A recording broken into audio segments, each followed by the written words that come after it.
He got your blood up.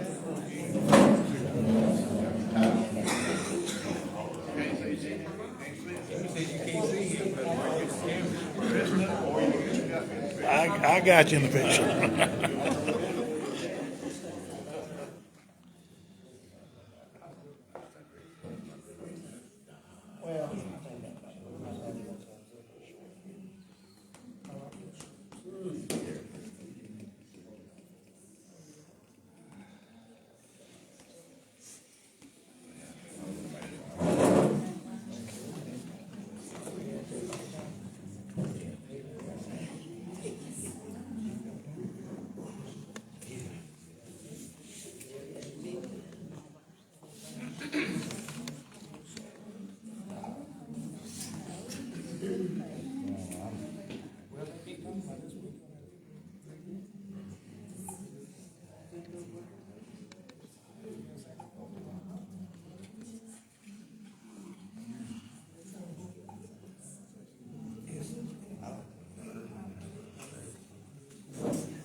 Everybody's attention, please. It's our first meeting with new sound here, so I hope it goes well. We don't get screeching and backfeed, but we're going to try it so everybody can hear us. Been asking that we do this. Our Alderman Donna Ross has provided this at her expense, and we've kind of redone the room so everybody can see, face one another. We got a few rules we don't go by for speaking. They're posted. Also, if you want to speak, you come to the podium and need to sign in and put your subject you're going to talk about. So that being said, I'm going to call this Board of Alderman meeting for October the 27th at 6 p.m. at 180 Maple Street, and we have a quorum, so I'll call it to order. First item on the agenda is we'd like to all rise. Brother David, appreciate it.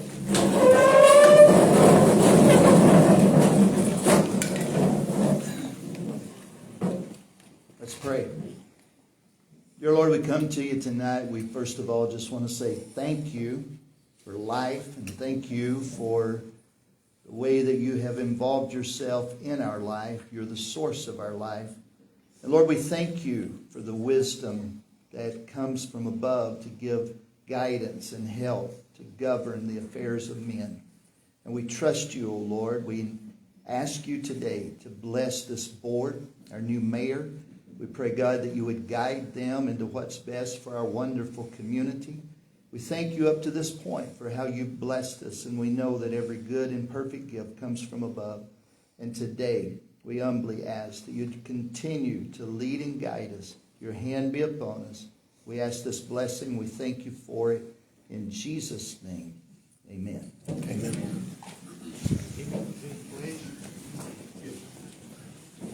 I pledge allegiance To the flag of the United States of America, and to the republic for which it stands, one nation, under God, indivisible, with liberty and justice for all.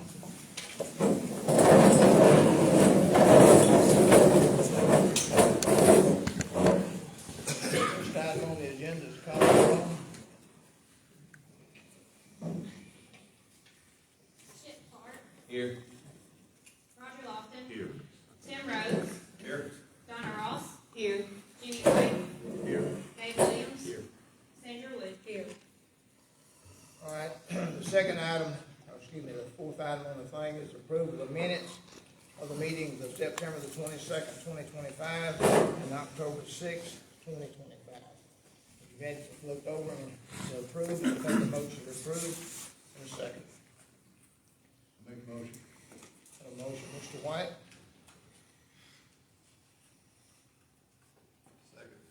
a second, Mr. Rhodes. Call roll. Chip Clark. Yes. Roger Lofton. Yes. Tim Rhodes. Yes. Donna Ross. Yes. Jimmy White. Yes. Gabe Williams. Yes. Sandra Wood. Yes. All right, next on the item is comments from the mayor. I'd like to thank all the people that come out tonight. It's very heartwarming to see everybody that's come out for this first meeting. I know it's somewhat of a long agenda, but I believe we'll get through it in a reasonable amount of time. I'd like to also welcome our new board members at this time, and I'd like to recognize them. Mr. Clark, Chip Clark, Mr. Donna Ross, Mr. Lofton on the end, Mr. Gabe Williams, Sad Woods, Mr. Jimmy White, Mr. Tim Rhodes. Appreciate them all being here. Of course, they're supposed to be here. All right, little comment, I'm sorry about that. First thing I want to talk about is, at the last swearing in, we had a few members that wasn't present. Mr. Clark was absent, so on the Tuesday after the swearing in, Mr. Clark, the school board members wasn't present.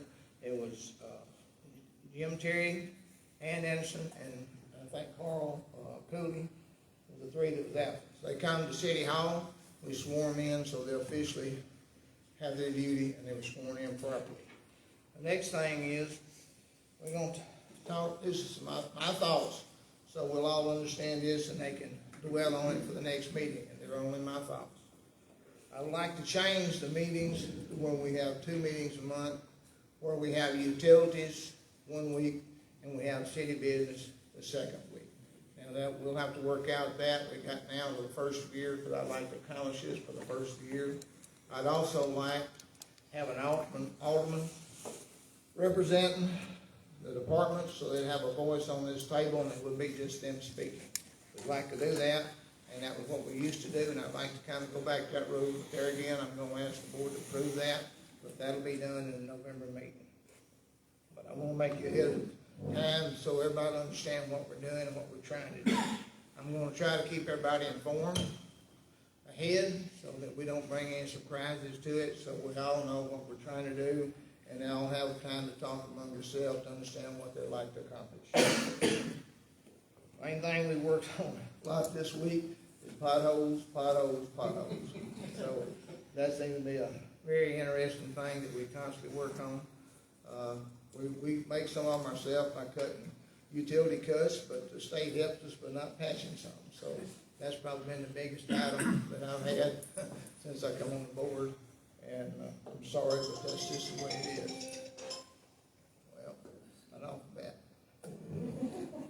I had to comment to everybody turn their phones off, but I should have said that first, but I'm sorry I didn't. And also, we'd like to keep in mind, we'd like to think about having a work session in the second week in November. I'd like the board to think about it and come up with a date or time that week that we could do it, whatever would be comfortable. At the end of the session, we're going to work it out when it is, so we can have a work session, so we get to know the department is, what's going on a little bit better. So with the next meeting, we'll have a little bit of rest of what's going on. That being said, that's mainly all I have to say. And like I said, I thank everybody for coming out.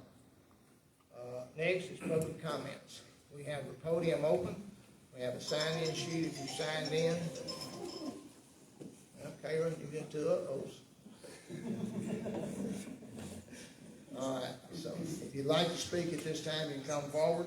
And remember that what we talk about is the issues that's been posted on our meeting. We won't talk issues off of it. We have the rules over here on the podium, the guidelines we'd like to follow. And I would appreciate if we have cooperation in this and we can all get through it. Yes, ma'am? Step forward. State your name and what you want to talk about. My name is Freda Perry. I live at 344 South Main Street. In September, my granddaughter's rock was destroyed, the decorations of it. Ronnie's got pictures of it if anybody wants to see them. I want to ask the board if they would think about putting cameras up there at the cemetery. Since I was on the TV and talked, I've had several people come to me and say that their flowers was stolen or something was tore up on their grave. It hurts very bad to know that your grandchild is over there, and people want to go tear up stuff that you put on there. I think that cameras over there would benefit that cemetery. They have them everywhere else. They got them, at Sand Ridge, different places. They got the cameras that shows the graveyard. It hurts really bad to know that, that somebody would do something like that. I have a pretty good idea who done it, but I can't prove it. But if they put cameras up there, then they'll think twice before they go back up there and do it again. That's all I got to say. And one more thing. Gordon and his wife took stuff up there and put on, Ruby put it on Shayna's grave. And I appreciate that so much. That touched my heart to think that y'all would think about it. I live on fixed income and I just don't have the money to go up there and go all out. And I appreciate very much Gordon. We appreciate you. Y'all want to see the pictures? Any board member want to do the pictures?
Does anyone else wish to address the board on any subject?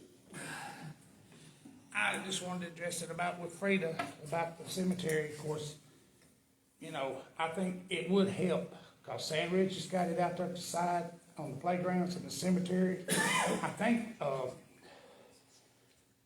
Nancy Tracy's got it, or fixing to put it up. They're all starting to do it, and it would help. I don't know, at least y'all could think about it. Because anybody, the way I look at it, if you go to a grave and you destroy it, I don't care who you are, you're lower than a dog. Because that's wrong. The dead's not here to take up for themselves.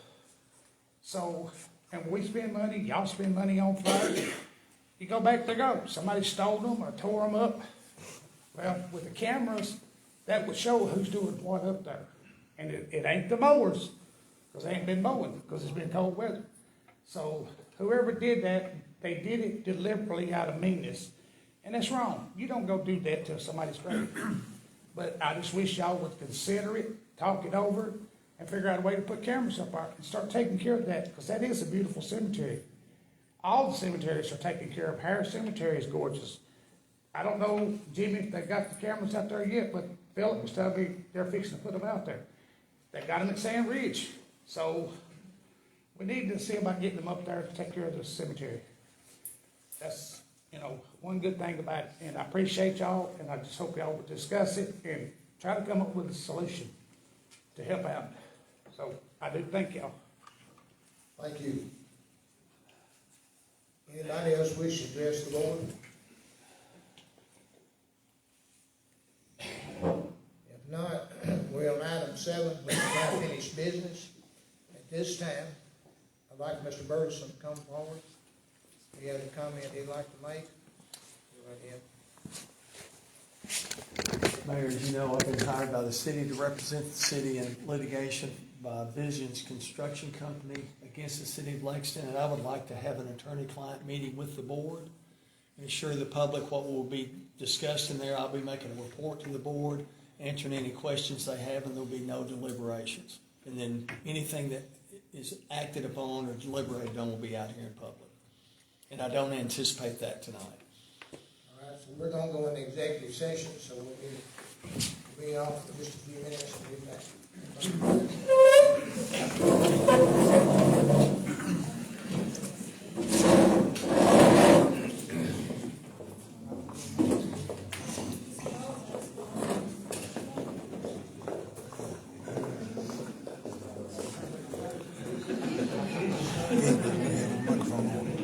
I know, he's got it pushed completely away.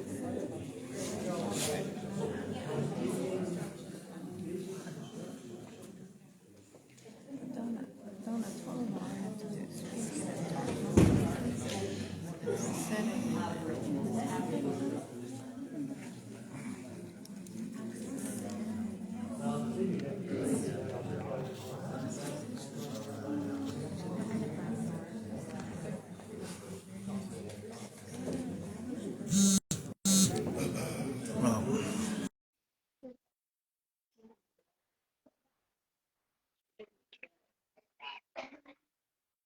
Identification, how to use it. Oh, what did I do? Oh, shit.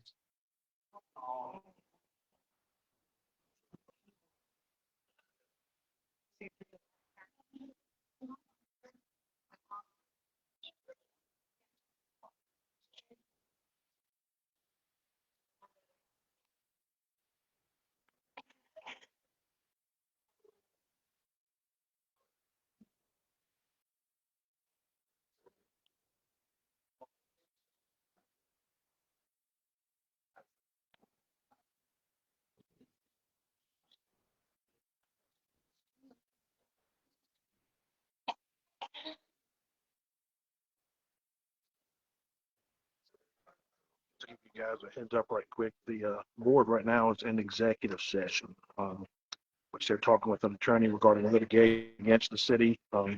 No action is being taken. They're just having a conversation with that attorney. All the board members and that here's City Attorney Kim Walker may be involved in it as well, but they're in executive session. They'll be back in here at some point in time, and whatever they discuss at that point, they'll discuss on it. That's just to give you guys a heads up. That's what's going on.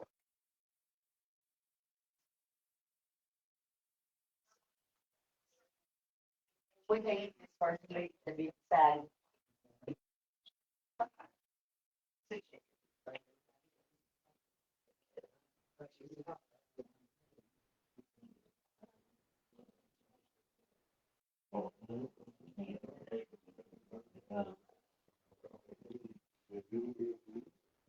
Yeah.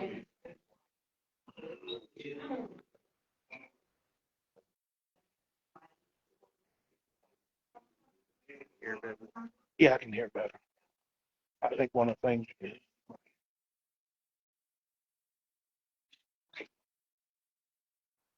I think that's what Gabe, if you look, he's got his on.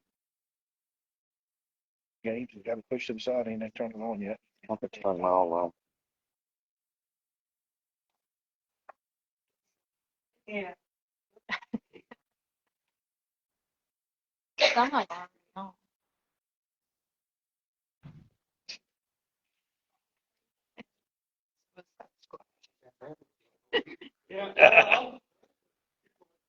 They're on water.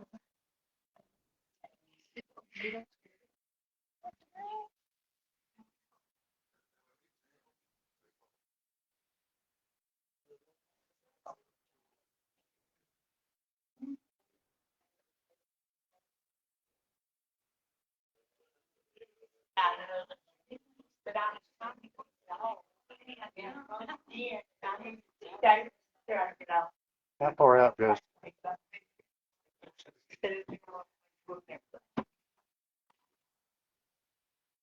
That good?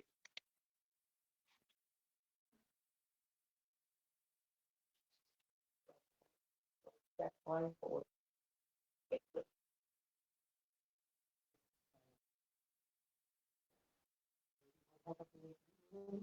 Yeah.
Yeah.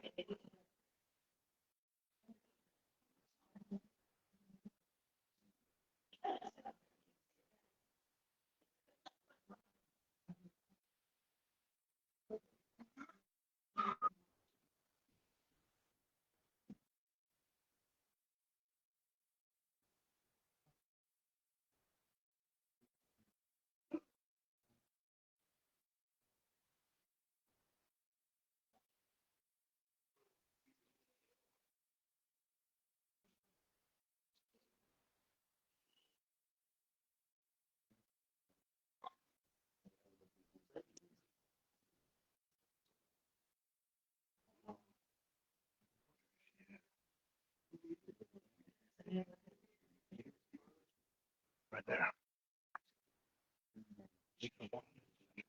I've seen on Facebook. This is great. That's freaking awesome.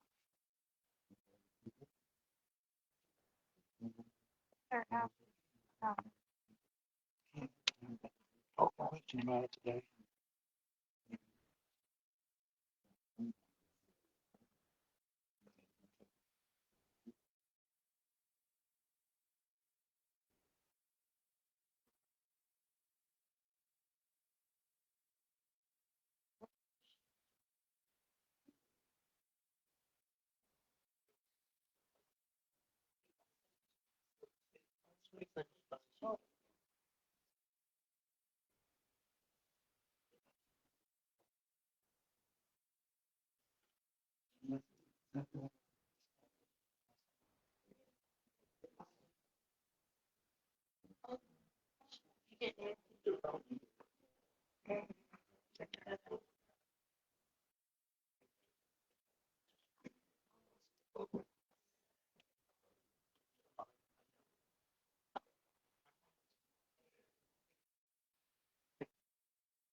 Won't go no to the bone, in the hospital.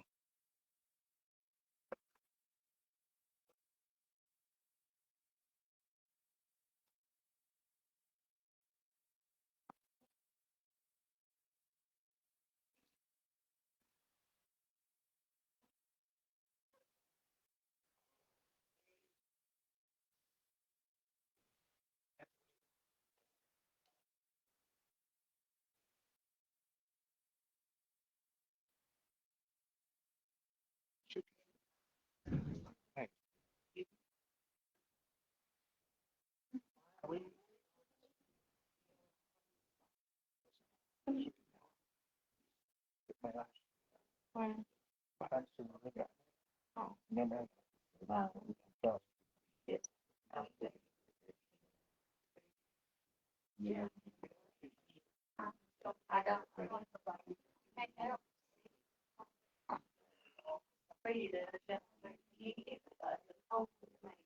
I thought he was there.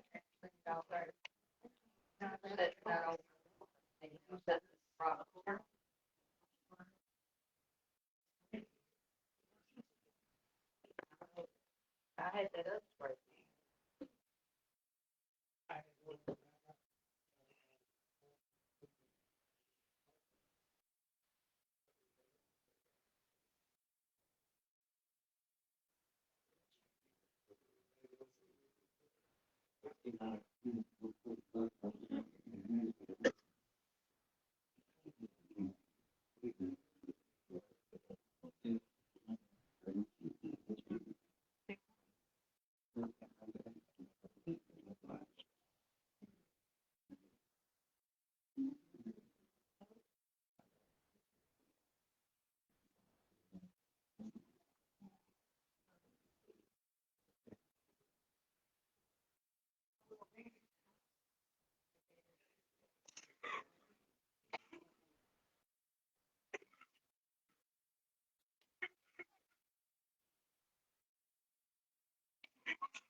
All right, I'll call the board meeting back to order. This time, we'll look up a new business. Item 8.1 on is election of vice mayor. This time, we'll entertain a motion or any discussion. I'd like to make a motion. I would like to make a motion to elect Donna Ross as vice mayor, she's a high vote getter, only way we do. I have a motion. I'll second. I have a second. Any discussion? Please call the roll. Roger Lofton, Yes. Tim Rhodes, Yes. Donna Ross, Have to okay, abstain.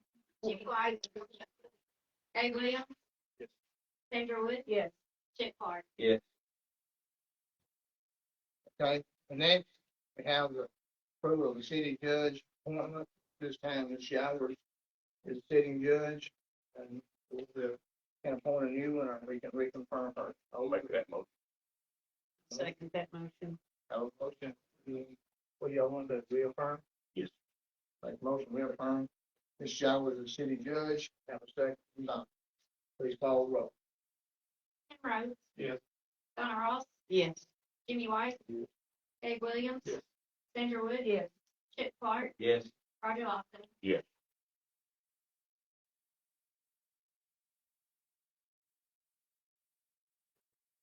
Made a good move on it. He really did. No, I did too. What we had unfinished business on, we stopped a while ago. The last meeting, we proposed that we do a tax freeze program. And we had a vote that has passed twice. And I've got a list of things here I need to read to the board before we venture into this.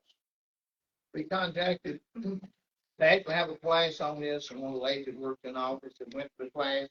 And there is certain things that you have to follow and guidelines that you have to do. We have a sheet here.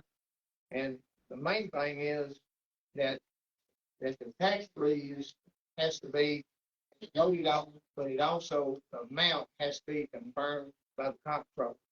And the way that's done is we contact them and find out what this area can have for the tax freeze. And right now, we have a program, it's called Property Tax Relief Program. And people have signed up for this, and they're getting it right now. And right now, we have 173 people that apply for this within the city. And we would assume that these 173 people would also be eligible for the same one because they follow the same guidelines. The only discussion we would have is the amount. And we can vote tonight to implement this, but we couldn't vote for the amount until we called the comptroller.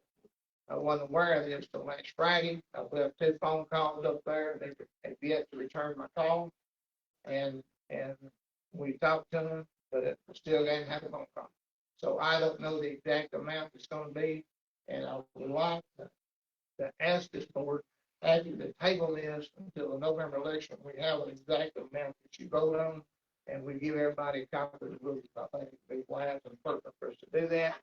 But if you wish to vote on tonight, we go ahead and do it. If not, what we'll do, we'll table it, if we get the amount, and it'll be the next handout, and we can vote on it then. And then the implement, this will be for the 26 tax year, whatever. Isn't it about maximum 60,000? Jimmy, we don't know, because they hadn't called us back. They give me a chart, okay? Okay. And like I said, whatever the comptroller, they have a formula that says, this is the sheet they give us, or send us down. Okay, so when they give us, and it says right here, it'll be calculated. Let's see.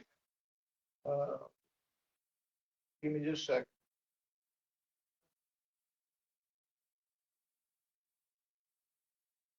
Back here.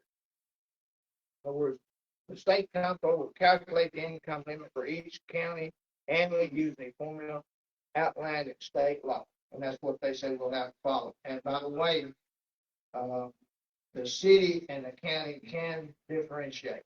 So if we tell them we're doing it for this penalty, the city, it can differentiate from the county. So we're gonna make note of that.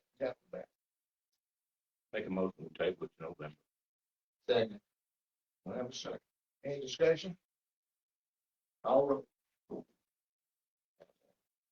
Donna Ross, Yes. Jimmy White, Dave Williams, Yes. Sandra Wood, Yes. Chip Clark, Yes. Roger Lawson, Yes. Tim Rhodes. Yes. A3 is discuss planning commission appointment.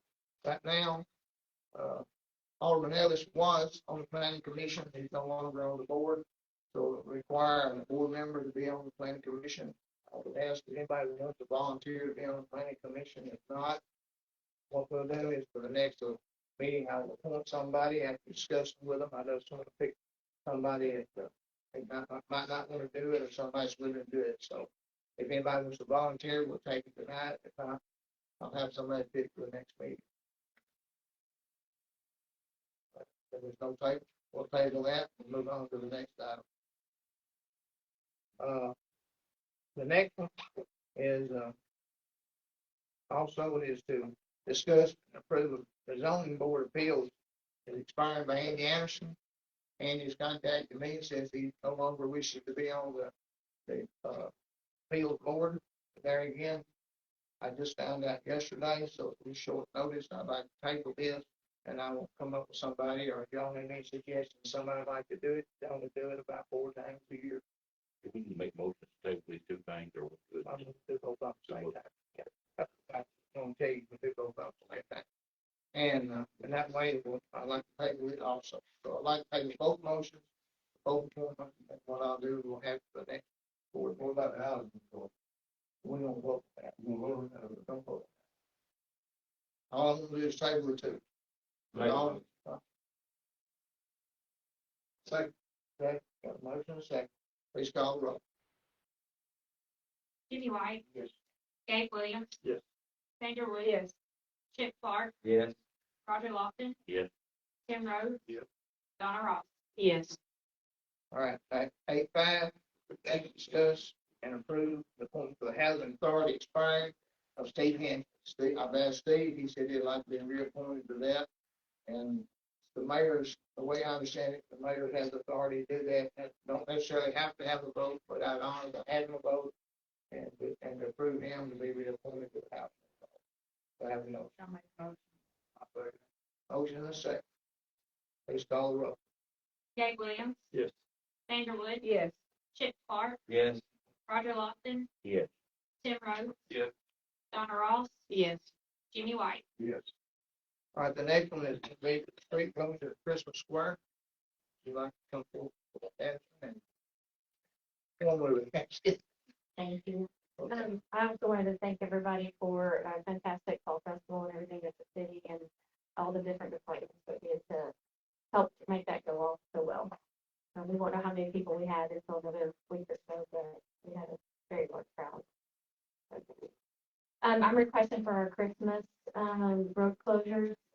December 6th, we'll do Main from Natchez Trace to Monroe, and then Natchez Trace Church to Fur Street and Monroe New Church. It's just basically to see around, and then we're just asking to extend it because of right now we're looking at putting the ice skating rink inside the farmers market, so we can't cut off First Street.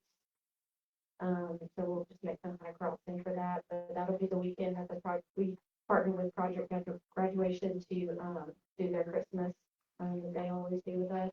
And then we're asking the same for December 13th. We're putting something together with vendors and food trucks, so another weekend of fun. And then December 31st, we'll do our New Year's Eve again. And right now I'm requesting Main, just Main from Natchez to Monroe, and then Natchez to First Street, because we're not sure where we'll do the bowling drop this year. Chief, you got that? You good with it? Good. Okay, entertain a motion. I made a motion. Second. Got a motion and a second. Please call the roll. Sandra Wood. Yes. Chip Clark. Yes. Roger Lofton. Yes. Tim Rhodes. Yes. Donna Ross. Yes. Jimmy White. Yes. Gabe Williams. Yes. I want to say thank you for everything you put on. Come out. Thank you, Jimmy. I've never seen many puppies in my life. We had a competition this year, so it was more than normal. First place was Beach River Cruisers. They were the one on you're facing the courthouse to the left. So, and Public Works won most creative with their spider. So, and then NIDAC was first runner up. Thank you. And the farmers market, people have positive comments too. Yes, sir. We're hoping that it is completed by December 1st and concrete, and we're able to have the ice rink up by the 5th. Everybody, including myself, it's a lot bigger than it. It's so pretty, and I'm so excited. Thank y'all for everything. Next item on the agenda is discuss and approve Kenny James property tax late fee refund. Ms. Ross, I believe this is your item you want to put on. Yes, thank you, Mayor. Mr. James, contacted me back in July during the election season. If you look at the paper that we just passed out, there is a canceled check where Mr. James on February the 27th paid his property taxes for his home, clearly marked 95 Cardinal Estates Drive, $1,044. Now, Mr. James has a genetic disease. He's in a wheelchair. At that time, his wife had unfortunately had an accident and broken her leg. So her leg was in a cast. So they own a daycare as well as their personal residence on Cardinal Estates. And she had called her worker, and the worker presented at City Hall with two checks, one in the amount of $1,044 on their personal account, and one in the amount of $1,244. If they had accepted the $1,244 first, we would have been okay. But what happened was they accepted the $1,044 first. Unfortunately, that check was applied, as evidenced by the tax receipts in our packet, that was applied to the business taxes. When the employee tried to pay the $1,244, they said, "Oh, you don't owe that. You only owe $200." So she went back to the daycare, wrote a $200 check, brought it back to City Hall. So in July, when I reached out to City Recorder's office and asked, that's when he supplied me with these tax receipts that are in the packet. And if you look, it's very clear. They took his $1,044 and it was applied to their business. Mr. James had wrote the check. He balances his checkbook in March. He sees his check clear, so he thinks he's all good. In July is when he received a statement from his mortgage company that said, "We're having to pay your property taxes because you didn't pay them." He does not have a traditional escrow account. All he has is a debt repayment plan.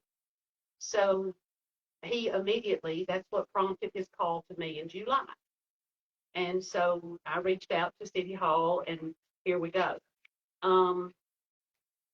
They didn't refund the money in July. And so after the election, when I was sworn in, I reached back out to City Hall to ask for his refund. But more importantly than that, now, because this tax service that is on every mortgage that's in existence, that creditor puts that tax service on there to ensure those taxes are paid and to ensure that the collateral is not going to get foreclosed on because property tax didn't get paid. So now he has received a letter this month from his mortgage company. Not only have they impounded his city property taxes, they've now impounded his county property taxes, and his house payment has gone up $300 per month. We made the mistake. We took the money and applied it to the business instead of to his house. That's what we did. And the only way that Mr. James, and then we charged him I don't know how much the late fee was, $67, $63. Thank you. The only way that Mr. James has a shot of restoring normalcy to his house payment is to have a letter from City Hall that says, "We're so sorry. You know, he paid it on time. He has had this house for 20 years. There is an on-time payment history of a 20-year on-time payment history of his city taxes. He's never been late on his taxes. But we have put this family in Mr. James, his conversation with me, he said, "I can pay this." He said, "But what if I'm someone on fixed income?" So I need us to I'm gonna make a motion that we refund his property tax late fee and that we write a letter to Mr. James that indicates that this was our error so that he hopefully can restore his mortgage account to its original state. I don't think the mortgage company's paid also Yes, sir. to live. To get overpaid. What about that? No, the daycare is the one that owes the money, not the person. They took the personal and applied it to the daycare. So the daycare is the one that's gonna be short funds to the city. Either way, the mortgage company and he both may be payments on both of them. So they're both paid. Yes. So why not the mortgage company just refund him? The mortgage, so there's a tax service that's put on every mortgage that's done. He does not have traditional escrow account, okay? So when he paid his property taxes and that check cleared his bank, he thought he was good on his property, on his home. When the tax service ran in July, they said, uh-oh, Mr. James hasn't paid his property taxes. So they paid it. They paid it on his behalf, and now they've forced placed an escrow account on his mortgage. But that's not costing him money. That's just a service situation. And It's costing, he doesn't want to pay that $300 additional per month on his mortgage. that's still taxes he's got to pay. It's not that the city owes him money. I'm just saying. No, the city owes him a refund of the late fee, and I'm requesting a letter from the city recorder's office that says, oops, we made a mistake. So if we give them this, I mean, I would like to know the city, whoever it is, the city recorder's office, if they're saying that that's what happened. Because, I mean, we're setting a precedent here. I want to help somebody if we can, but if we refund charges, I mean, there's a lot of people that have situations that happen. So, you know, this is the first I've heard about it. So, I mean, if that's the first I've heard about it, I would like to give the city employee, whoever, I mean, hear what happened. Mr. Wood, would you like to address the board? Yes. I was not present for the payment, but it's my understanding that facts are basically what Ms. Ross presented very succinctly. The slight deviation from my understanding was that when the employee from the daycare brought the check, said that they were here to pay the tax bill for the daycare. And it was not enough to cover, so she had to go back to the office and get a check for the difference of $200. That's the only difference. Well, his check, if you look at your tax receipts, his check on his personal property tax on his home is $1,044. The property tax on the daycare is $1,244.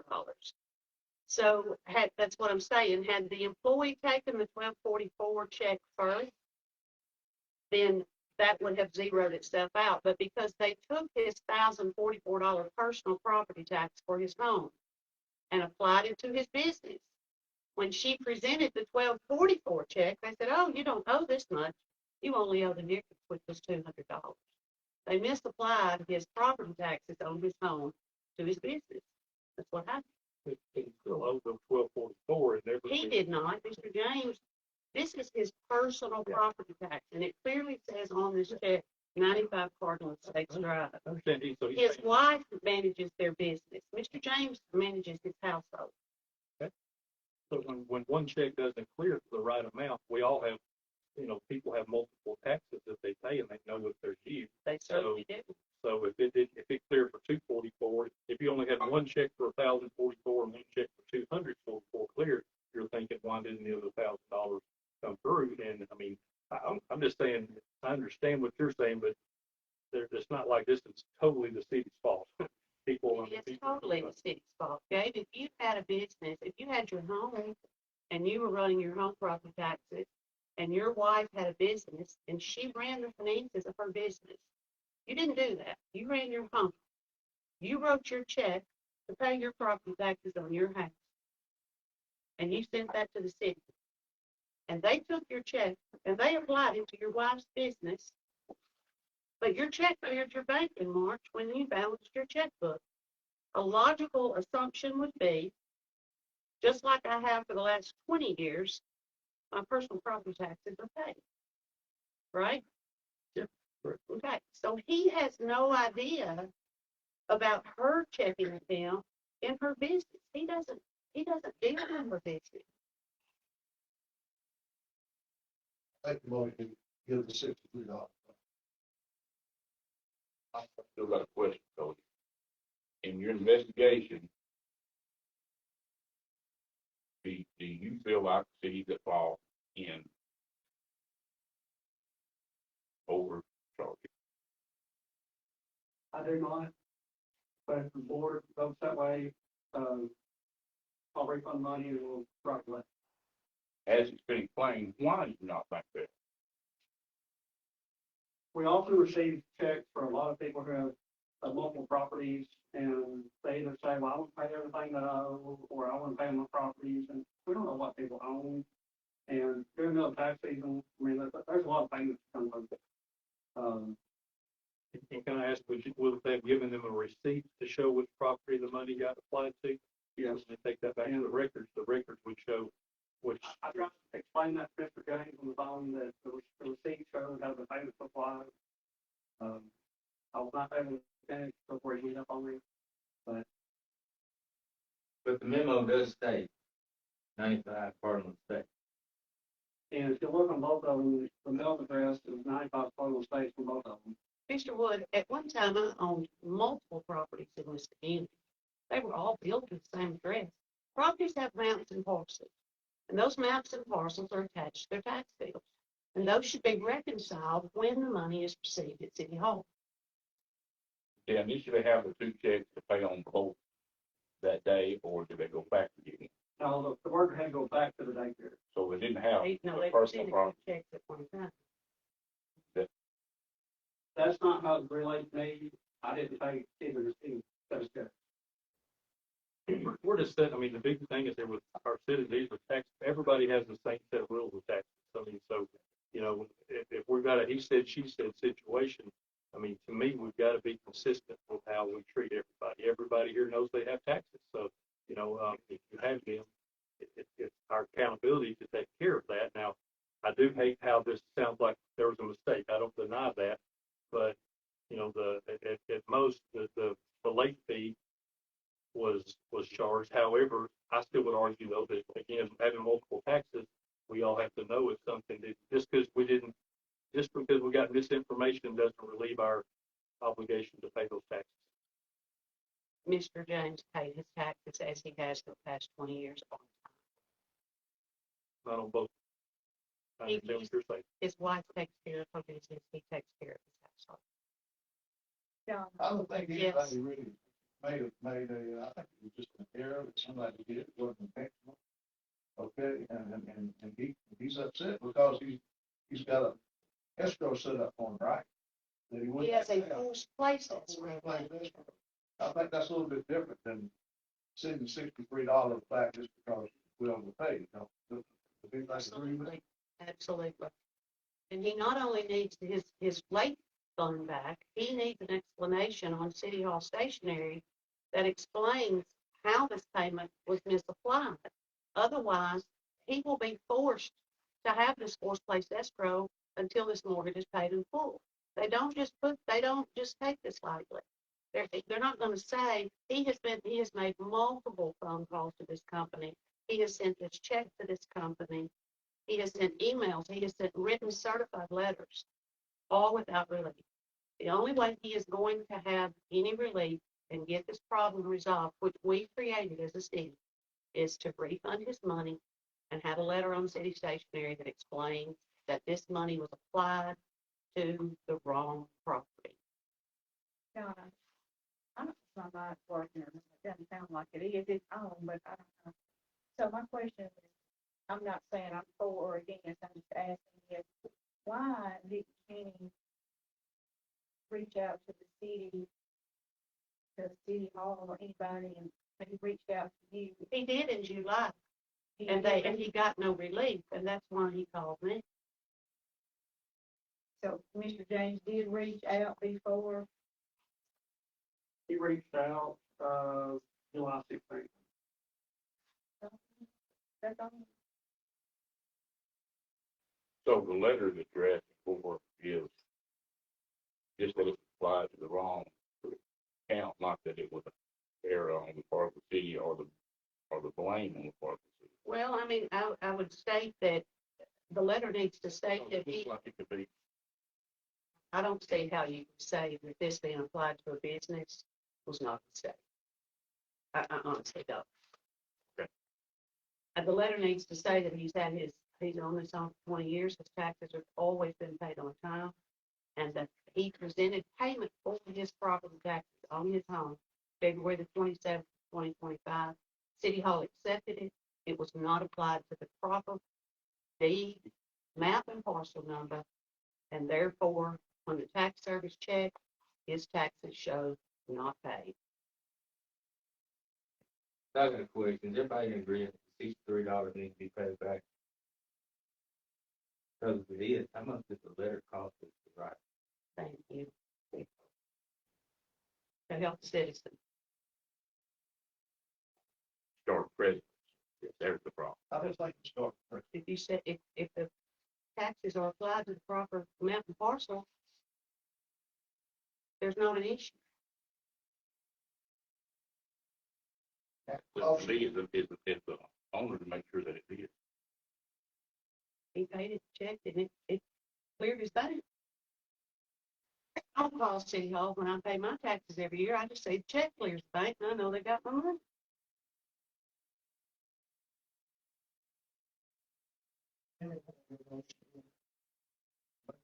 Give $63 back and write a letter.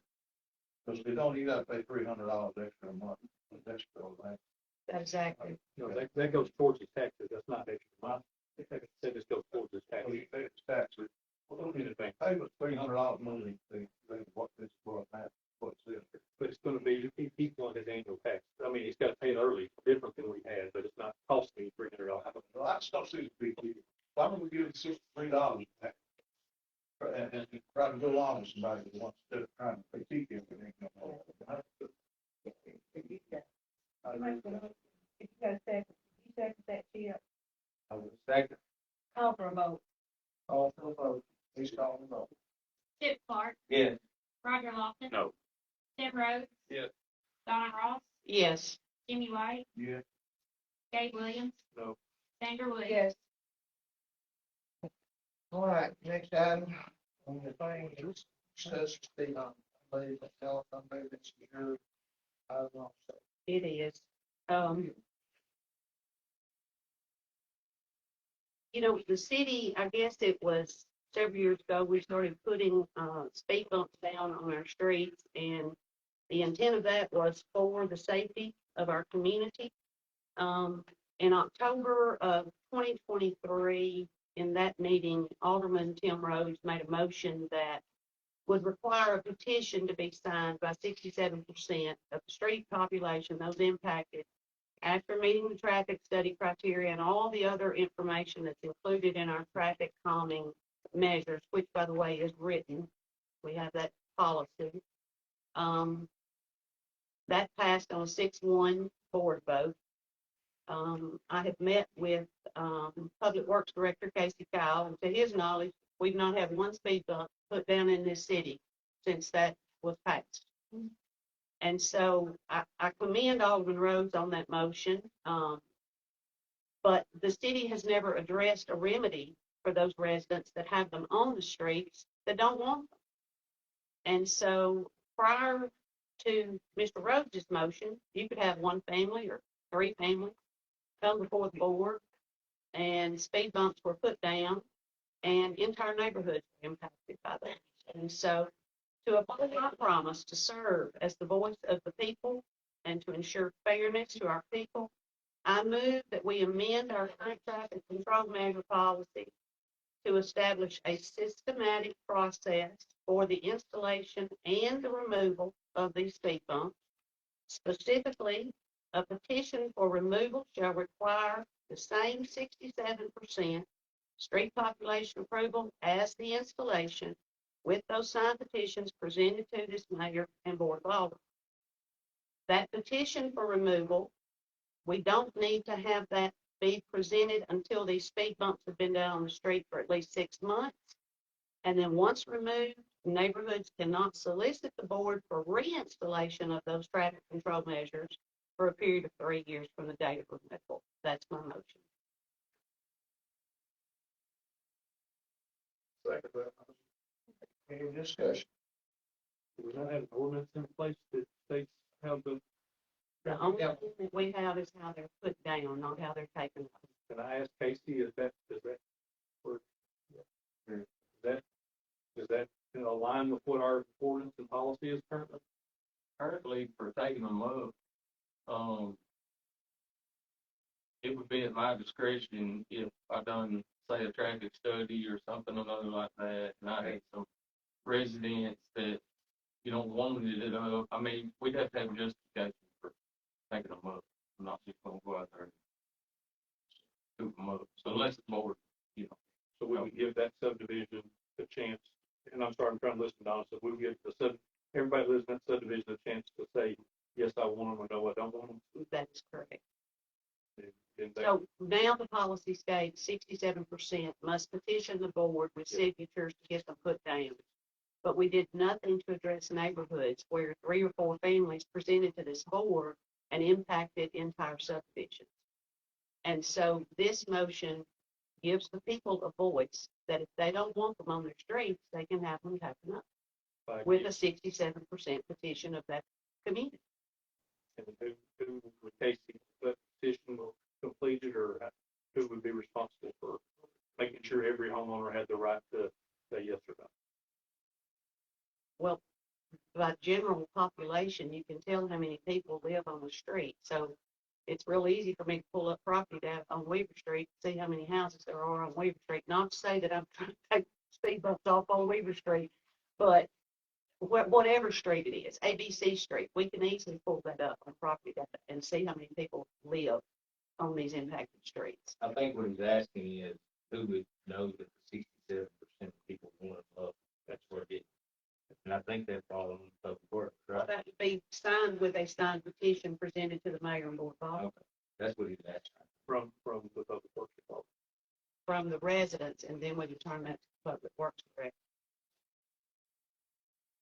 I just think the public works director should be involved in getting that petition completed. The speed humps are there currently, so we've already put it down, so that position should be responsible for the county that before it ever comes to us. The people have to be able to petition the board before public works director knows to go look at the speed bumps.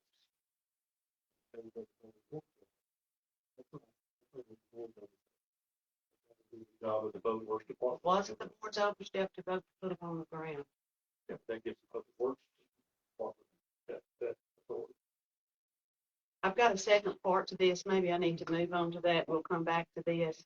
We've got a written policy down now for traffic calming measures. And this policy, I love policy and I love written policy. But I also think that if we're going to have things in writing, we need to be complying with what we have in writing.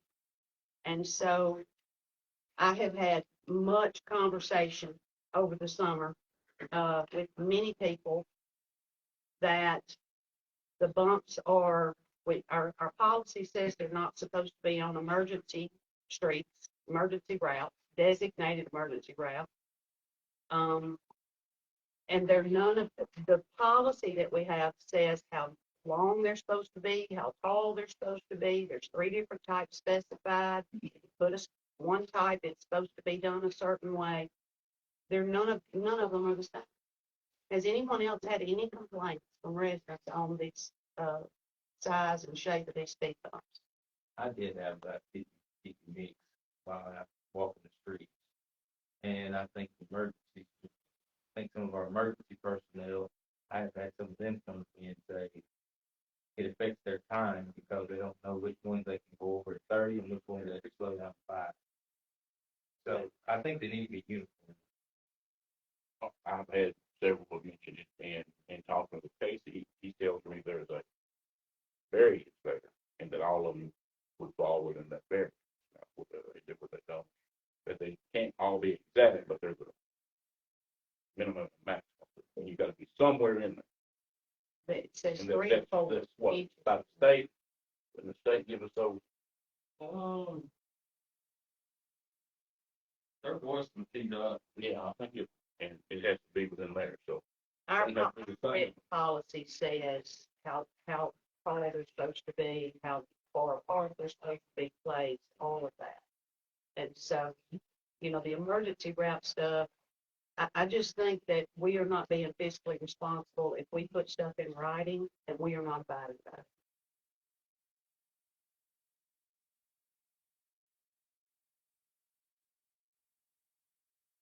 We have some people that want to remove. Yes, sir, we do. We do, and Are they in the 67%? I don't understand. This is first I've heard any complaints about it. Usually have these here to me. All I'm trying to do is to provide the people a way to take them up off the street if they don't want them on the street. And then and put into that some time so that we're not continually putting them down, taking them up, putting them down, taking them up. Well, I mean, one person can't get them taken up. I think your motion said the same percentage that puts them down, right? What I'm saying is that if 67% of the population come to us now that have them on their streets, Right.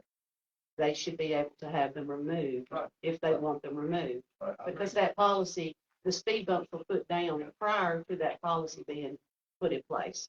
I agree with you. Is the policy about a subdivision though, or a street? So most of these are in subdivisions. So is it not put down with the whole subdivision, not just one street in the subdivision? you have different classifications of streets. You get like an arterial street, a collector street, or a residential street. Okay.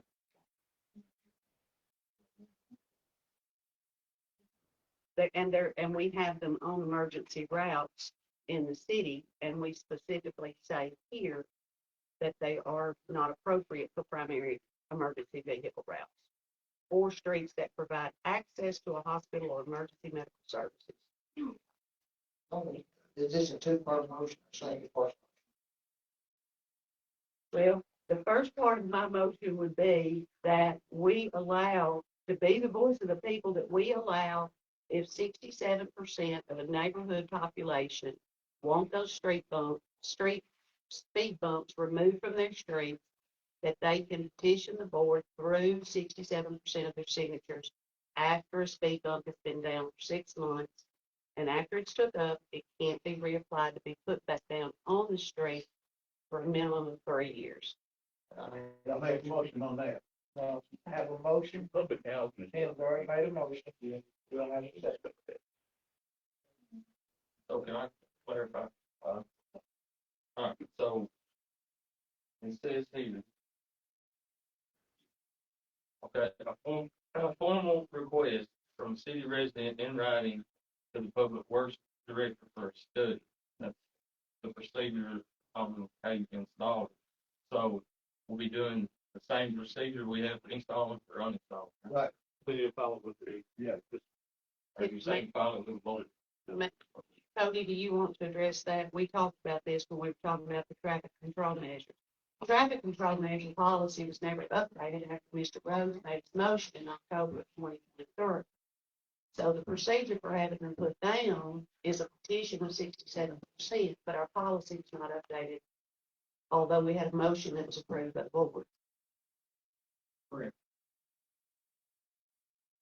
So the policy that you're reading from about them petitioning is not, the policy needs to be updated. All right, so I have a motion. Vote. I have a second, Mr. White. And that's in the first part, what you get about 67% from the petition. call for a vote. Arthur Lawson, Yes. Tim Rhodes, Yes. Donna Ross, Yes. Jimmy White, Yes. Gabe Williams, yes. Sandra Wood, yes. Chip Clark. Yes. Can I add one quick? I was gonna say, so to me, my only hesitation is the policy itself needs to be updated and accurate. So we're hearing that there's one in place that Casey's looking at, there's one that's right. So I would like to see the new outcome policy. still the same policy. Because they'll come to us and we'll okay it, we'll give it to him to finish up getting people signed. Right, Casey?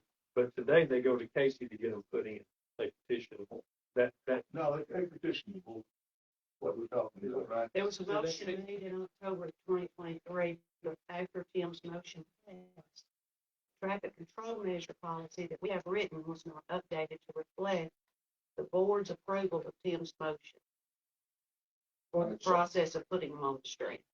All right, so to clarify what we're talking about right here, we need a better policy, kind of, collective, we're doing that, Yes.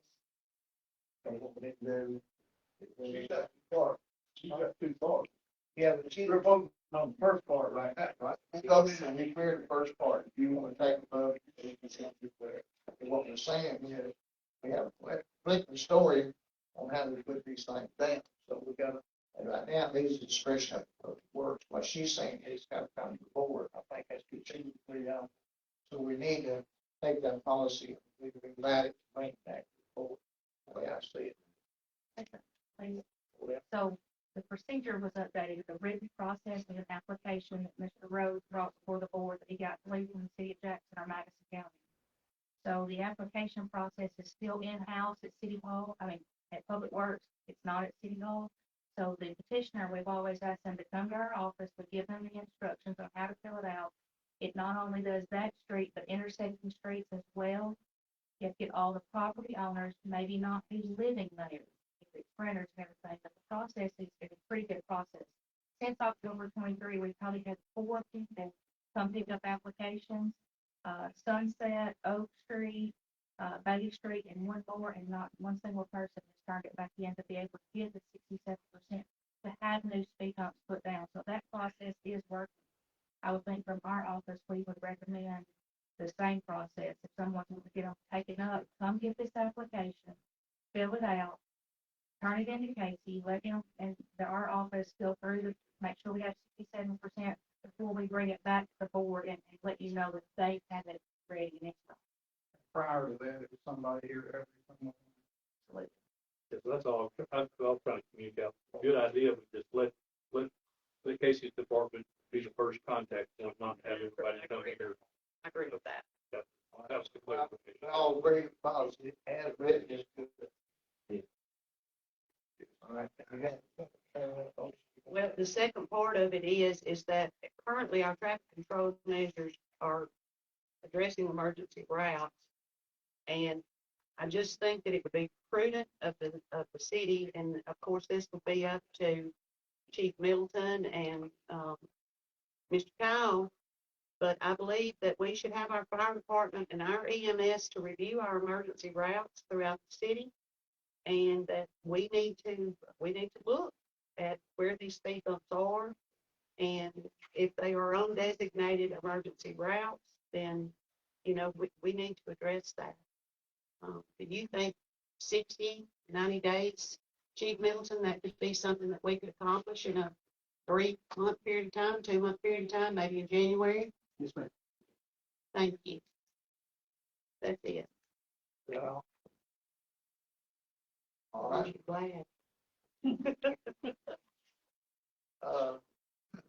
Item 8.9 is discuss sanitary vandalism. Had some people come to the board and spoke what was going on. I talked to Chief Middleton about the situation. Right now, we're trying to do is what you requested for us to do is come up with preventive measurements. And we're going to review that and see what we can. And once we do come up with what we think to be about thinking what we can do, we'll bring it forward and we'll present what we think to be necessary.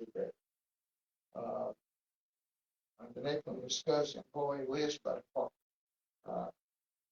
Who did that? Donna, did you do that? Somebody did, you did that. That's another question there. Is there any questions about that list? Does all the members of the board have a copy of that? Have any questions about it?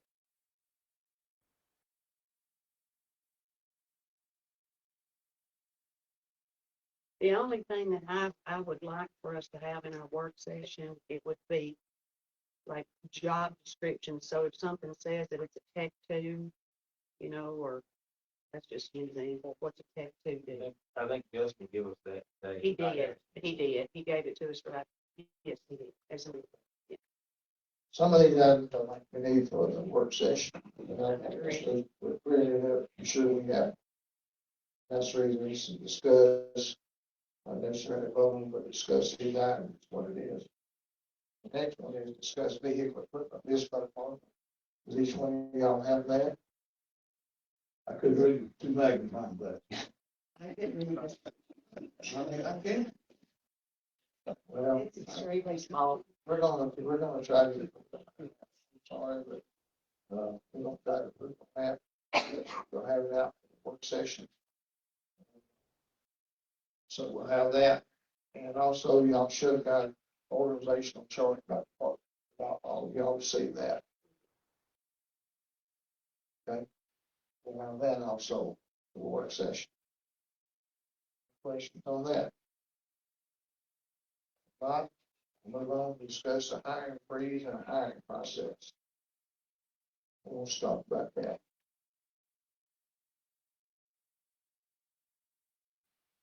I would like to ask some questions if I could. Right here. Mr. Kyle, how many employees do you have today? 33, How many did you have 2 years back? around average 33, 32, What about 5 years ago? around the same. Okay, so I have been watching, Second seasonal employees from the end of May to the end of August. that's the pool and that, okay. So I've been watching each month, seems like every month, that we're having to come before the board and ask to hire an employee. Is that a new, your employee numbers have been the same, so are we hiring new what do we do? No, we've had some turnover. So if a position comes open in another department in the city, we post it in-house. And I've had one, put in for utilities job of road. He got selected, so I'll be losing him. Yeah, today was actually the first day. So I'll need to be replacing him. The way the policy reads, I should be able to just replace him. You're technically not creating a new position that's already in your budget. You're just, That was my next question. This is a budgeted employee, that's right. and so if tomorrow you go in and the garbage truck driver says, I'm out of here, I quit. The way we're operating right now, you would wait until the November meeting to come back before the board. Then you gotta run 2 weeks worth of ads. Then you gotta interview, then you gotta onboard them through employment, correct? You're a couple of months down with a, or, going through that process. But I thought you said policy that you could just replace. I don't have it with me in front of me, but the way it reads, it says, look at Cody for this. Let me clarify what's going on. What happened is, the reason that was implemented was, and we have employees that has legacy costs. In other words, if somebody retires and they do draw in a paycheck that may run out for 5 months because they have time built up. What happens is, the reason when they come to the board, before they just put somebody in there, we want to see how much money, so what we're doing is paying to leave, and that's the reason we have come to the board.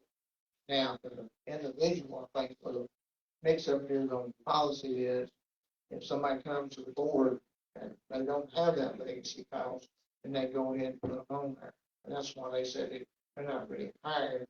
What they're doing is put the staff on that's already budgeted for it. But if they have legacy costs, then we have to deal with that, because what happens is we're adding somebody extra on, and we're still paying that employee, because what he did, he get paid for the job. He's no longer there. He has legacy costs. That's what we're dealing with. That's a little bit hard to comprehend and understand, But the board will have to make a decision how they want to handle that, because it's not as simple as saying, go then somebody hire somebody, you have legacy costs, because for double payment. That does work on the budget. So you need to think about this before you vote how you want to handle this, because that policy is in place for every reason.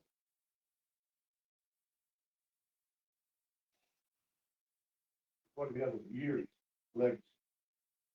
You can't, I'll use an example, you have a police chief, you have a fire chief, they left, and that other thing, you got it also. Policeman retired here shortly, he's got legacy costs. And what we have to do is decide if you want to spend the extra money replacing, or you want to wait. That's the reason why you can see the board, let the board understand if it's necessary, because if that person is violating the operation, violating what we do, then they should be replaced. And it's not spend extra money. But as it stands right now, if it's not, then we don't want to spend the extra money, we want to wait for that time runs out, and then we'll hire that person and put them in that position. But we'll have to be digging with that until some of the older employees leave, because a lot of them have legacy costs. So keep that in mind. You talk about when you put somebody on or you want to hire somebody. Now, if somebody's only been there for a short time, don't have any legacy costs, then yes, we can approve it, move on. But we need to deal with, because we leave more money here, folks. Could at least be amended to where if they swap department in-house, they could just go right ahead and hire somebody. You can make it any way you want to read. Only thing I'm saying is the policy says right now, which makes it confusing, is deal with the legacy costs. That's the reason we haven't come to the board. You can amend it, make the policy any way you want it. But please write it clearly and distinctly what you want to do and how we're going to do this. My question is, okay, so each department has their own budget, correct? That's what I'm saying. And these department heads are responsible for maintaining the budget, correct?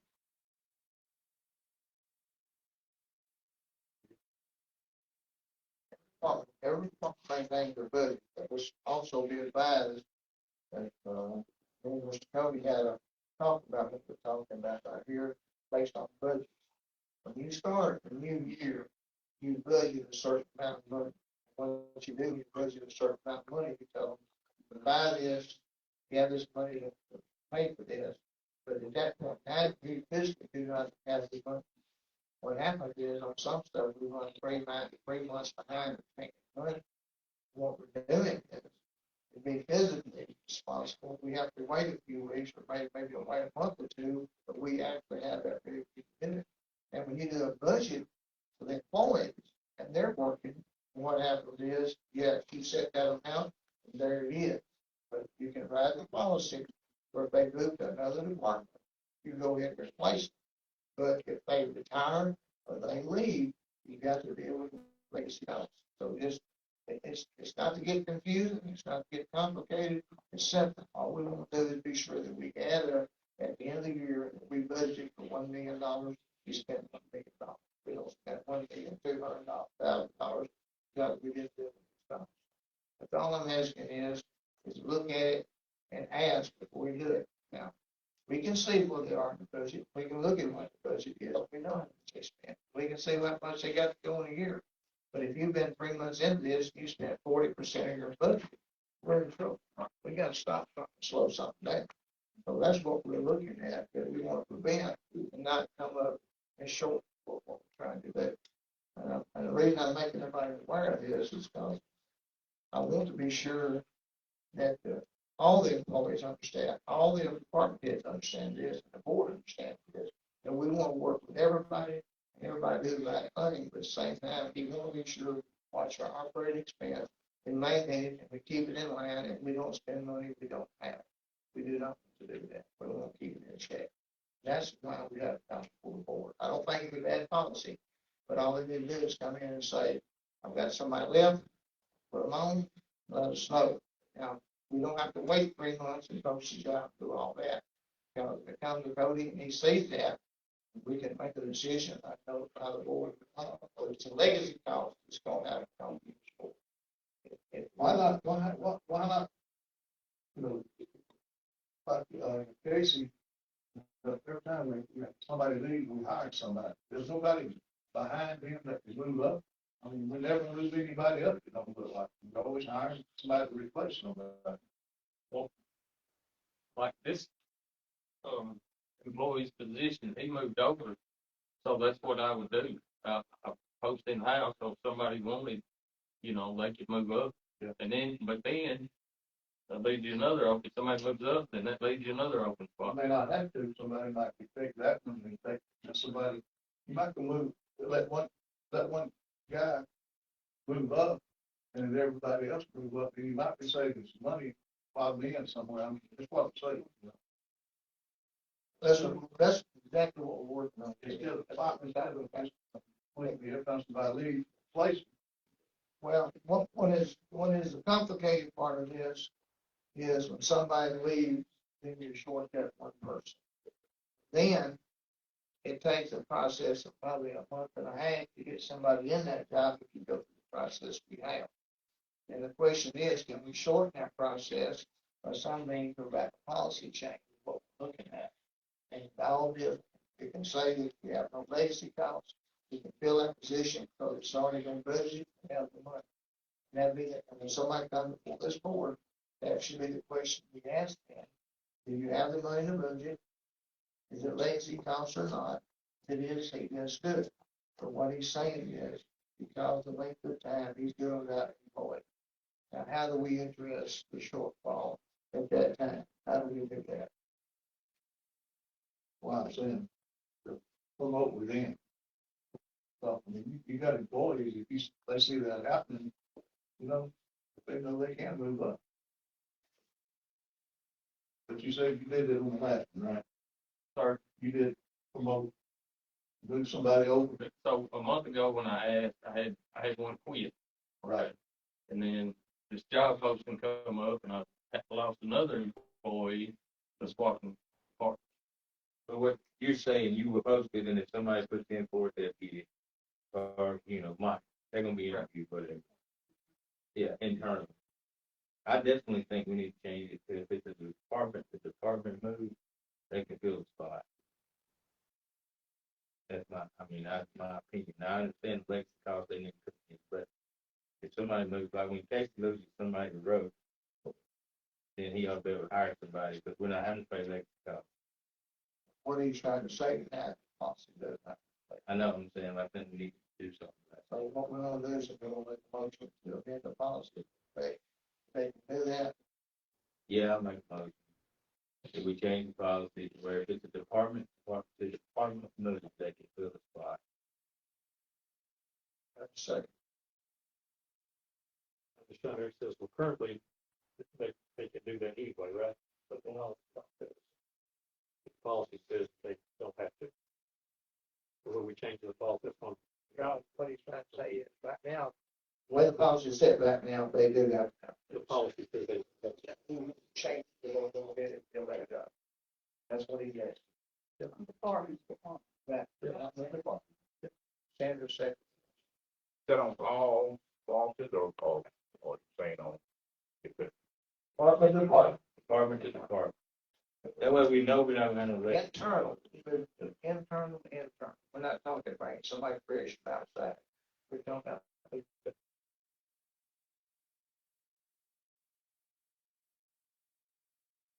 Within, without them to forward also, right? In case you had a question, So like last month when I had an employee quit, he didn't have any time or anything like that, no legacy cost. We ain't got that far yet. we just work in department to department. Okay, that's the first motion we need. Yeah. Okay, got that. All right, all. Tim Rhodes. Yes. Donna Ross. Yes. Jimmy White. Yes. Gabe Williams. Yes. Sandra Wood. Yes. Chip Clark. Yes. Roger Lofton. Yes. Right, and the next thing is what Casey's talking about, something like quits, maybe something like that, right, Casey? Just an employee quits or. With no legacy cost. Yeah, with no legacy cost. We keep up with their time and whatever and know if they have any legacy costs. So we would already go and talk to Cody about that before we hired or replaced him. But yes, that's my question. If You don't have to go through the regular process, that's the board changes, you have to go through the regular process to hire somebody. Because you know, they'll change every department process that they, so we can think about that. Do that. Recommendation. Any clarification? Everybody understand? Department heads, y'all understand?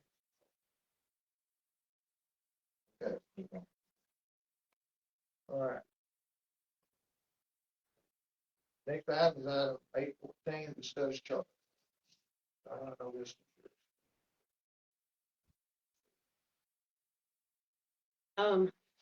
Our, city charter, it is, our city operates under a private charter act with a mayor and board of aldermen form of government. And that was established by the Tennessee General Assembly. It's governed by the Tennessee Constitution. And, that state constitution, Mr. Walker, please tell me if I'm wrong. You may want to come up here because I'm going to need to ask you a question. That state constitution says that this form of government can only be changed by a public referendum, thus a vote of the people. Would that be an actual statement? Okay. And so when this charter change, in November of 2022, Mayor and Board of Aldermen met, and there were two resolutions that were passed.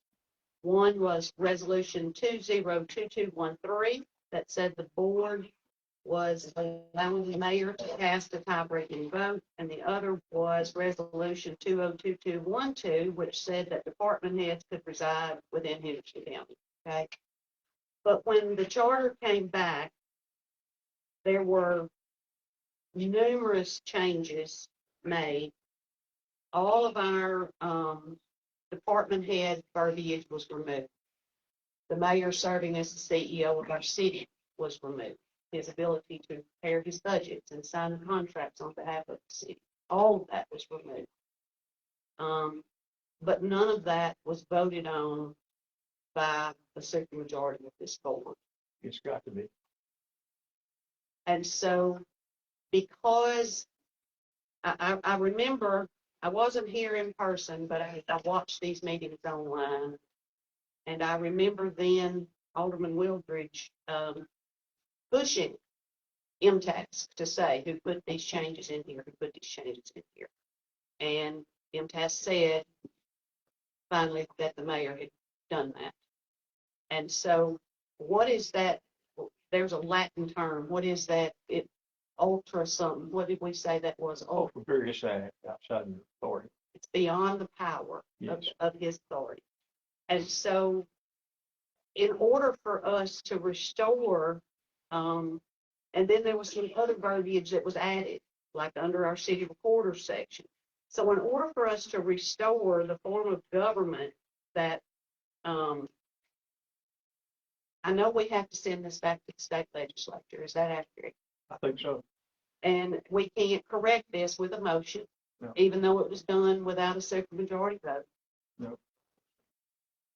Say something before you finish up on it. Absolutely. I thought, when this happened, I talked to the, I think it's the same guy that came in here, somebody from the state. And I said to him, he says, listen, you voted. I said, no, you voted on those two items. Then we went to the office. They went to the legislature. Came back to us. We were told, it's passed, you want to vote, let's vote. Okay, we voted. I said, yes, I did, sir. And yes, we did. We did not ask what room. He said, anything can be put on there that after it leaves us, let it still be. I just don't understand that. But that's what he told me. Yeah, It's that time. correct that you're gonna have to redo it. And I just want to clarify to be sure that we're audited by and governed by the state. So MTAS recommended, the state approved. So we didn't do anything wrong filings go. Now, intent of, I'm not, intent of the changes to the charter is one thing, but the board had to technically approve it. The state had to accept the way that we did it. So they're not going to let us do something that is not legal or conflicting of our code. I mean, that's what we have to go by. So I understand if we want to make a change to the charter, that's one thing, but to say we didn't do it the right way, it was a legally binding document that the state accepted, or we wouldn't be allowed to file. I didn't say that. Oh, no, I'm sorry. I'm just saying, but we were questioning that we did something not within the boundaries of the laws. We did not ask to see. What was put in there, we did not ask to see. I was going off what Donna said a minute ago about us having a charter that wasn't, No, it wasn't legal. you misunderstood me. What I said, what I asked Mr. Walker was that when MTS said that the mayor had made these changes without a supermajority of this board, but that was beyond his authority, that was beyond his power to do. And so the way that it is now, I think that we should restore our charter to read. I mean, the Constitution says the only way that our form of government can be changed is through a public referendum. That was not done. But yet all of the powers of our mayor are removed from our charter. So if that's the case, why did the state accept it? It has to have a supermajority of the. I don't know. And that's what I'm saying. So that's not up to. Do you agree that we need to restore our charter back to the mayor's power with the mayor and board of aldermen? I think we have to vote on that. I just think we're going to be changing the charter, not undoing something that's done wrong. I guess that's where I'm coming from. Do you agree that we need to change our charter to show that we have a mayor and board of aldermen form of government? I would have to understand the intent of what, I don't really understand why we want to do that. How's that affecting our current way of government? Because your charter does not say that the mayor is the CEO of your city. Your charter does not say that your mayor prepares his budget.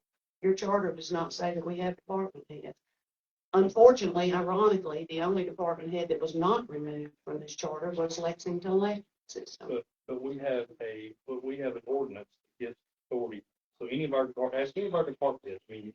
We're not giving people a chance to answer that are going to be affected by this. So today, is there anything within our charter that affects the ability of our department heads to do their job? So I think the title is the only thing that we change, not their duties or their responsibilities or their obligations. Who they're reporting to. Does any department head want to speak? No, wait a minute, back up. Gabe, have you read the new chart? Not the one from 2 years ago, yes. Did you read the one before that? Not entirely. But I know the changes. It says, it's some whole paragraphs, and I think this comes out, and we did not vote on it. Okay. I'm not here to question that. I'm just saying the state approved. Okay, so we did it the way. We changed it back. The other one was approved also, right? That I agree with. We can change anything we change like that by vote. But to say that we have, having to have a super majority of the public the state would have had to have caught that. If that was the law, they would have caught that. Well, that's their responsibility. Ken, in your interpretation, it is or it is. I think you'll have to have a private act if you want to go back in the direction Donna's going. So you'll have to redo the private act, which is fine. You can do that. But you've got something that it was a mistake. It's the way the law. I think it's not what the board first passed. Right. That's what you have to have a super majority of the public, like you're talking about. No, that won't be to change the form of government. So in your interpretation, old charter, new charter, did we change our form of government?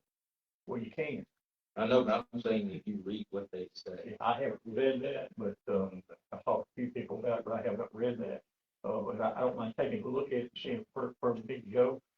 But I suggest we go right back to MTS and get this corrected. They're the people that draft these. Because I want to clarify, because I remember this very clearly. MTS came to our board and said that the changes that were made did not materially affect anything within the charter. Okay, verbiage that they recommended that they got altered. I remember the MTS person saying that they could have made changes at their office there just to make clarified verbiage. It did not change the intent of what was voted on. So that's my recollection. So to me, my very much strong recommendation is give MTS a chance to respond to what the questions are, because I'm not a legal expert. I know you are, but with that said, I mean, maybe not on state charters. I mean, that's why we go through MTS and we go through the state to get this stuff done. So, Make a motion, you vote on the charter change.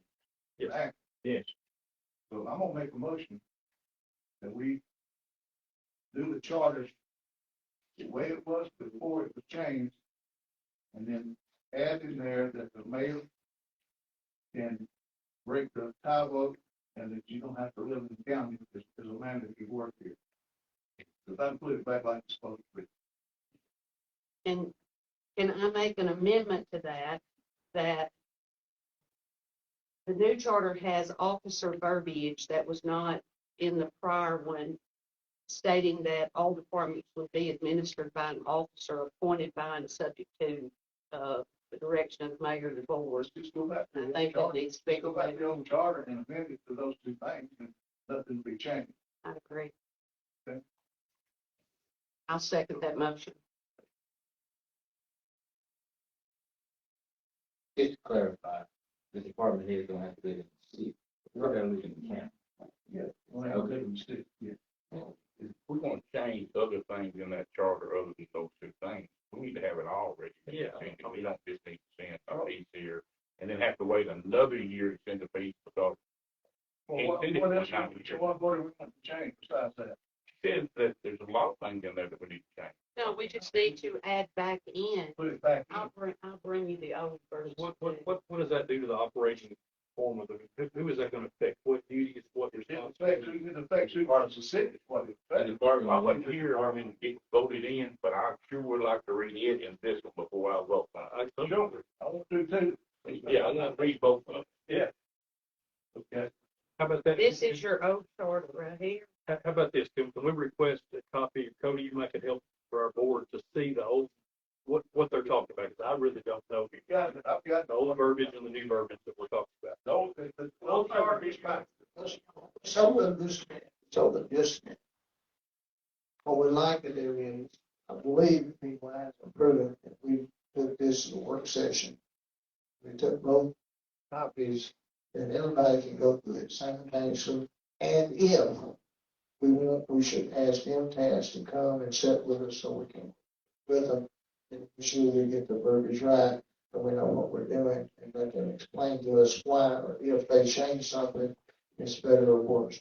Everybody agree with that? Will we have time to get it through the state if we do If we do it in a work session in November, they do not go in session until January, and what we can do, we can vote on it in November, have a special call meeting in December, and vote on it, and we'll have time to present to it first in the legislation session this year, if everybody would like to do that. I think we need to vote on the change back to the way it was, and then get MTS to come in. Well, yeah, I agree with you, vote on it right now, but in expediency of what we need to do, and everybody understands what those changes are, I believe we need to have both charters in front of us, and we go through them. I've looked at both of them, and there's several changes made, and there's a lot of stuff took out, and some of that stuff you might not really want to put back in, but if we're gonna do it, let's do it right. And if you want to vote tonight and do that, that's fine, it takes 2 votes to do it, but I'm gonna let y'all decide, but my advice would be to wait till November and have a work session and work it out. It's hard to get MTS here, right? We'll get him test. We find out, I'll make a call tomorrow. They're willing to come back anytime they told me that. What we'll do, we'll set aside, and as long as we can all agree on the second week of November, and also agree on a night that we can do it, so I'll have a permanent date to do that. Can we do that?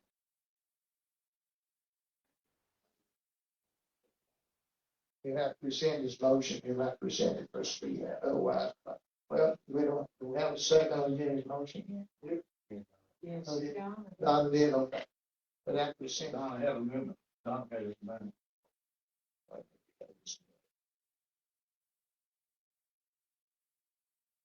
Got the 10th, 11th, 12th, 13th, and 14th of November, that's the second whole week.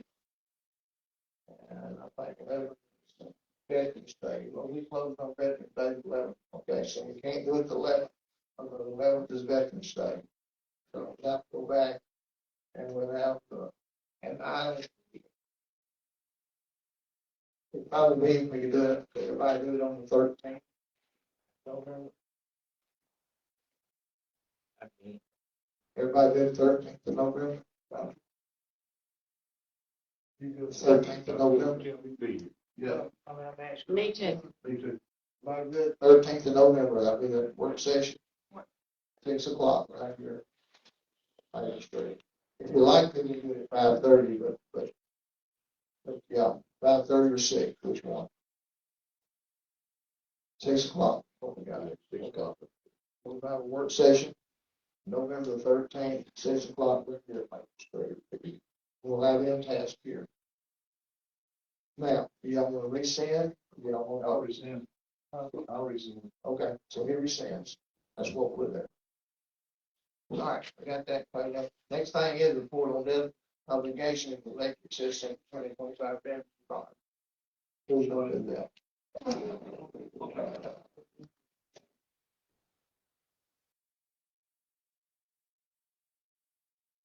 This on page 99. And that, Issued $4 million, electric system revenue bonds. Moody's maintained a AA3 bond rating. And we got an interest rate of 5%. Negotiated settlement. Are there any questions on that debt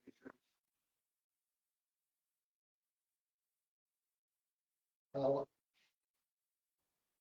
maturity date's 55, that's what it is.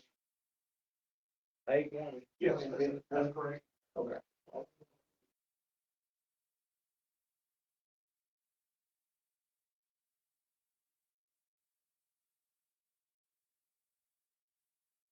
Next item, discuss approved gas, water, and wastewater garbage write-offs.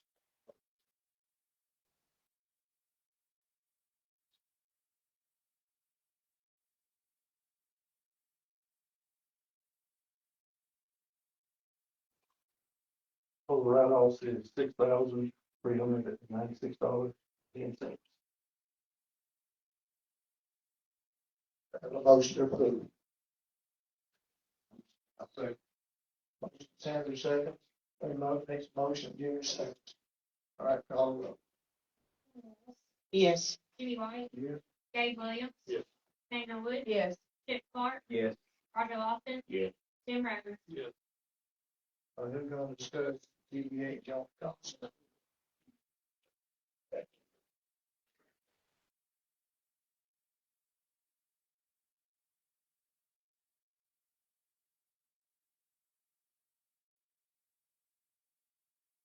Okay, so in 2022, we executed a what's called a use of funds agreement with TVA. Whenever we established Lexington as a division of Lexington Electric System, one of the requirements in that use of funds agreement was that a joint cost study would be done and it would be executed. So this is fulfilling that requirement of the agreement. And basically what the joint cost study does is any resources LES has that are contributing towards the broadband division, it's a procedure that allows the broadband division to pay back for those resources. So it's just TVA regulates the electric system to ensure that ratepayer revenue does not contribute to anything outside of that line of business. And so that's what this is about. So I think this is on what page is that? 107 to 118. That's the final copy of the joint use study agreement. So this is just fulfilling a contractual requirement. So we vote to sign a contract, right? Yes. Yeah, and typically we get a board chair to make those signatures for us.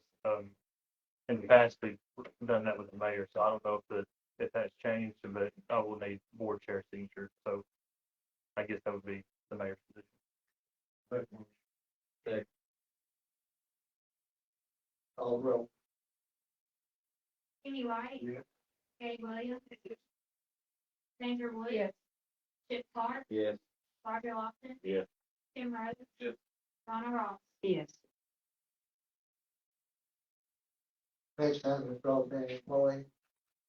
Okay, so page 119. This page is taken directly out of the initial business plan that was created for Lexington. And as you can see on there, the positions we had for that division would be the broadband director. It had a customer service manager, 2 customer service representatives. It had a field tech manager and 4 field technicians. So what we have today, we have a broadband director, we have 2 CSRs and 3 field techs. So my request is we fulfill the field tech manager position and the 4th field tech.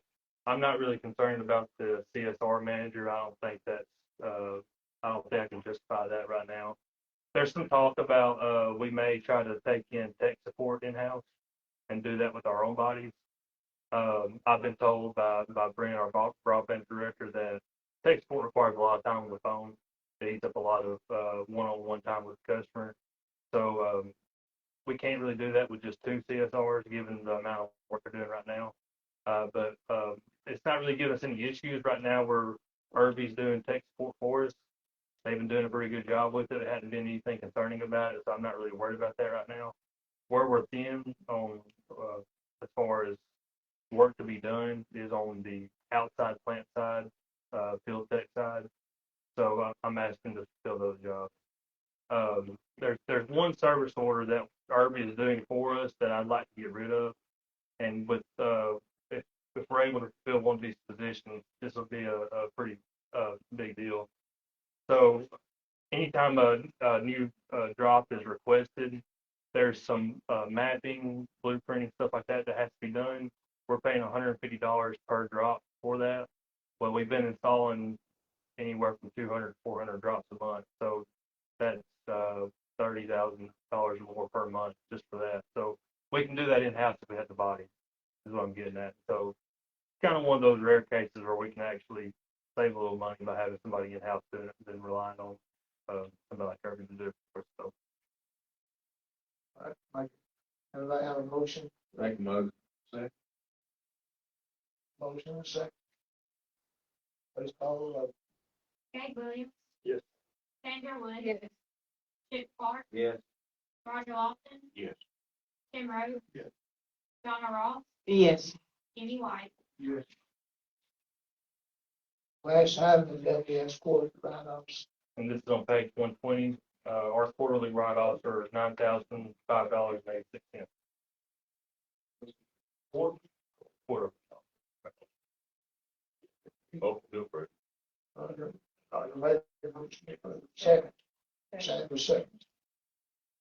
All right, please. Sandra Woods. Yes. Chip Clark. Yes. Roger Lofton. Yes. Tim Rhodes. Yes. Donna Ross. Yes. Kenny White. Gay Williams. I'd like to thank everyone for your patience. I'd like to thank you for the meeting, but I appreciate everybody coming. I'll be back. Your adjourned.